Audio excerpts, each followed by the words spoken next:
Hello friends, welcome to Mita's রান্নাঘর। আজ আমি আপনাদের জন্য নিয়ে এসেছি একদম মুচমুচে আর মুখরোচক মানকচুর পকোড়া। এটি গরম গরম ভাতের সাথে খেতে অসাধারণ। চলুন দেখে নিই কীভাবে মানকচুর পকোড়া বানাই।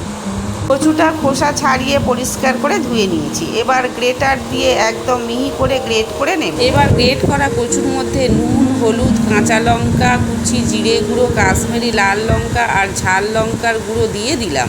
সাথে দিচ্ছি নারকেল কোড়া আর গোবিন্দভোগ চালের পেস্ট। আপনারা এমনি আতপ চালও বাটা দিতে পারেন। এবার সব উপকরণ হাত দিয়ে খুব ভালো করে মেখে নেবেন।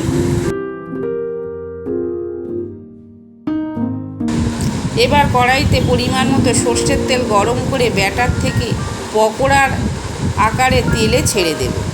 গ্যাসের ফ্লেম মিডিয়ামে রেখে উল্টে পাল্টে লালচে আর মুচমুচে করে ভেজে নিলেই তৈরি।